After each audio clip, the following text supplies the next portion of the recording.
Hey guys, welcome back. I'm here with another video, and today I'm going to be talking a little bit about my outlines that I did for my prerequisite classes, and this is I want to say a continuation from the last video that I posted. So if you saw that and you were interested in learning a little bit about how I did my outlines for my prerequisites before I went into a nursing program, this is the video you want to watch, so keep watching. So this wasn't a prerequisite class, and unfortunately I don't have outlines from my prerequisite classes because I didn't feel I really needed them anymore because I'm in a nursing program now, but I still have outlines from when I took a pharmacology class, and I did them exactly the same way I did them for my prerequisite classes, so I'll show that to you now. So this is an example of how I do my outlines, and this one of course was about antipsychotics. And so basically in the first part of my outlines I start with definitions that I don't know. If I already know them, I'm not going to put them on here, or if my instructor tells me that they're really important and we should know them, I'll put them on here even if I do know them. And then once I put the definition of that, under that I have examples that go with that definition. So for an example, in my definitions I was talking about psychosis, and there's positive symptoms and then there's negative symptoms.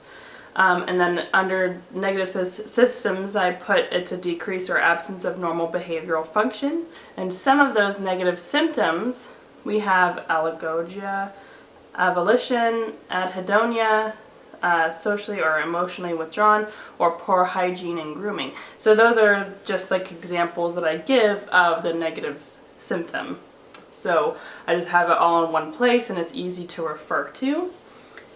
And then because this was a pharmacology class, I really wanted to get used to knowing what the use of the drugs were for. So under that I put the use, and I have the what the antipsychotics are used for, and then after that I go into the examples of when antipsychotics are being used, and then I get into the specifics of what is schizophrenia. Okay, so that was lovely. My card stopped because my camera stopped because the card was full. So not sure where I left off, but I think it was around the part where I started getting to the specifics of different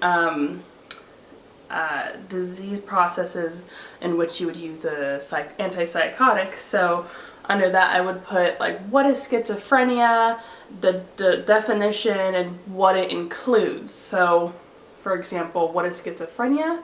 Schizophrenia is a disturbance with 2 or more of the following symptoms for the majority of a 1-month period.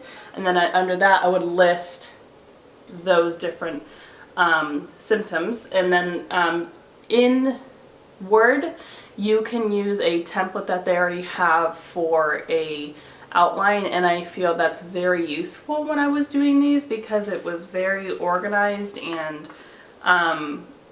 it just laid everything out and it was easy to refer to, and it already had the 3, and then you tabbed and it was A, and then you tabbed again and then it was the Roman numerals for your outlines, and that was good. So if you know the information about what you're putting into the outline, then it's easier to construct your outline, because then you know how to go from a more generic statement to a more specific statement. Does that make sense? So for example, if you didn't know these definitions or couldn't find them in the book, there'd be no way that you can put this outline together, right? So then you would go, definitions, obviously that's broad. Psychosis, even more broad. Then you start getting more specific, what the definition is and examples of that definition. So you're just kind of breaking it down and going from there. So in other prerequisites in an anatomy class, I would do the same thing. I would put the definitions at the top, and then I would start going and into the different systems that we were focusing on for that next test. All of my outlines would be each module or each chapter or chapters that we were going to be tested on. So if I was going to be talking about the endocrine system, that would be my broad statement, and then under that it'd be like, okay, well, what is consisted of the endocrine system? And then microbiology, that's like totally different.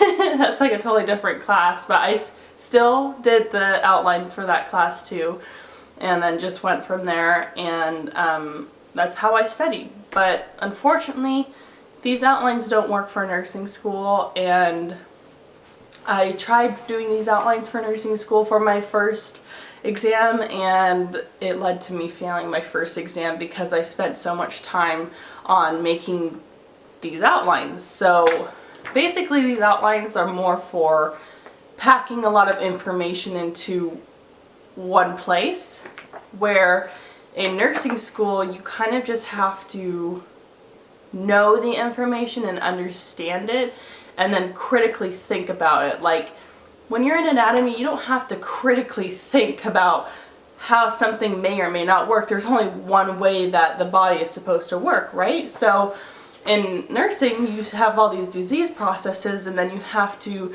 you know, critically think, okay, well, my patient has this is what my interventions have to be, and yada, yada, yada. So with your prerequisites, they're very, they're very matter of fact. There's no ifs, ands, or buts. It's this way, and that's how it's gonna be. But that's a good thing to know, because like I've said in my past videos, I like to think of those classes as the backbone of my knowledge for nursing school. They're kind of just like my little filing cabinet in the back of my brain, and I just pull out that information and then I apply it to nursing school. So these really helped me organize my thoughts, and they helped me organize like how I should be thinking about these systems, and it really helped me understand it one step at a time, taking it one thing at a time. Because if I just threw myself into reading a book or threw myself into listening to a lecture and I didn't really study it beforehand, it didn't make sense to me. So when I finally did read that book or did listen to that lecture, it clicked and it made sense. So it's just very beneficial to be doing studying that's very organized, especially for your prereqs. I think I've talked about this before, but for nursing school, for my studying, I've changed it a couple times now, but first semester it was mostly listening to the lectures, writing on my PowerPoints, and going into the book. I mean, I still kind of do that now, just not as much because we have different instructors and it's just different way of teaching, and you have to totally change your study technique again. I mean, and sometimes this style might work for someone in a nursing school or nursing program, but it just didn't work for me, and I wasted too much time trying to make these. While in a prerequisite class, I had so much time in between one exam and another that it was easy for me to just sit down and make one of these outlines.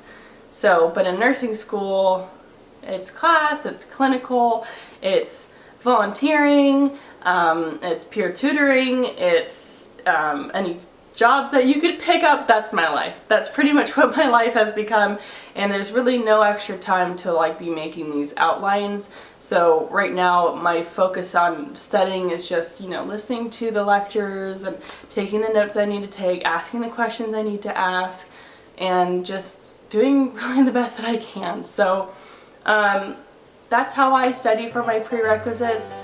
I hope that helped. If you have any questions, please put them down below in the comment section, or if you don't want to comment, you can always email me here at futurenursenicole@gmail.com, and I'm always happy to answer your questions. I love when you ask them, and if you have any suggestions for any more videos, please put them also down below in the comment section. I still have a whole list going in my office on my little whiteboard, so I can't wait to hit all of those videos for you guys, and I hope you guys enjoy the rest of your day. I'll see you guys in the next video. Bye.